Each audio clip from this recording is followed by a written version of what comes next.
میرا نام نائلہ ہے. میرا ایک ہی بھائی تھا اور میں سب بہن بھائیوں سے چھوٹی تھی.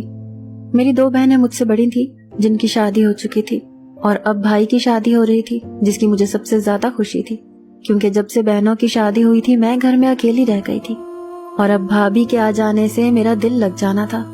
یہی تصور مجھے خوش کرنے کے لیے کافی تھا. میں نے بھائی کی شادی کے ہر فنکشن پر بھابھی کے ساتھ بیٹھ کر تصویریں کھنچوائی تھیں، لیکن جو کچھ رخصتی کے بعد میری آنکھوں نے دیکھا مجھے یقین نہیں آ رہا تھا. بھابھی دلہن بنی لاؤنج میں ہی بیٹھی تھی جب سب مہمان جا چکے تھے. مجھے لگا امی مجھے کہیں گی کہ تم اپنی بھابھی کو اس کے کمرے میں چھوڑاؤ، لیکن امی نے مجھ سے ایسا کچھ نہیں کہا، بلکہ میرے ابا نے بھائی کو اپنے کمرے میں بلا لیا. میرا بھائی جو اپنی خوبصورت سی دلہن دیکھ کر مسکرا رہا تھا، ابا کی پکار پر خاموشی سے ان کے کمرے میں چلا گیا. میں بھابھی کے پاس ہی بیٹھ کر باتیں کرنے لگی. وہ بھی بہت خوش مزاج سی لگ رہی تھی. مجھے میری تعلیم کے بارے میں سوال و جواب کرنے لگی. میں اس وقت 12ویں جماعت میں پڑھ رہی تھی. میں بھابھی سے اپنی دوستوں کا ذکر کرنے لگی، ادھر ادھر کی باتیں کرنے لگی، لیکن ان کی نظریں بار بار ابا کے کمرے کے بند دروازے پر جا کر ٹک جاتی. امی بھی اپنے کمرے میں جا کر سو گئی تھی، بس میں ہی بھابھی کے پاس بیٹھی تھی.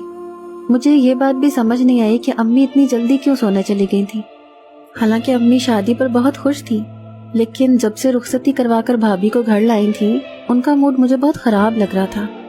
اسی لیے آتے ہی منہ پھلائے اپنے کمرے میں چلی گئی.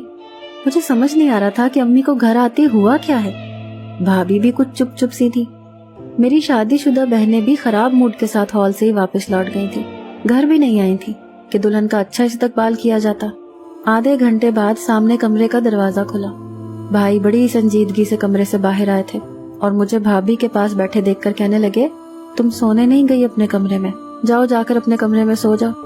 مجھے بھائی کی بات پر بڑی حیرت ہوئی کہ وہ کس روکھے لہجے میں بات کر رہے ہیں، لیکن اس کے بعد جو بات بھائی نے بھابھی سے کہی وہ سن کر مجھے حیرت کا جھٹکا لگا.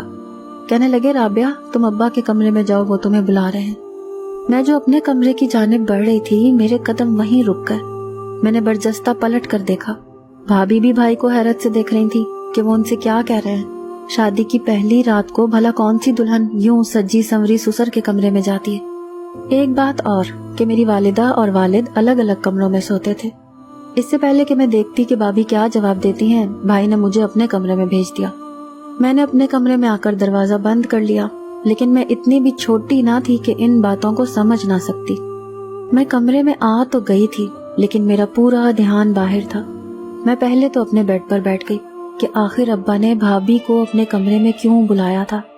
میں کچھ دیر تو اپنے کمرے میں ہی بے چین سی رہی، لیکن اس کے بعد میں نے اپنے کپڑے تبدیل کر کے اپنے کمرے کا دروازہ ذرا سا کھولا. جو کچھ مجھے سامنے نظر آیا وہ مجھے الجھن میں ڈال گیا تھا. بھائی باہر نہیں تھے اور بھابھی ابا کے کمرے سے نکلی تھی اور بے تحاشا رو رہی تھی. تقریباً 1 گھنٹے بعد میں نے اپنے کمرے سے جھانک کر دیکھا. روتے ہوئے وہ اپنے کمرے میں چلی گئی. نہ جانے کیوں لیکن میرا دل بجھ سا گیا تھا. میری بھابھی خوبصورت ہونے کے ساتھ ساتھ معصوم سی بھی تھی.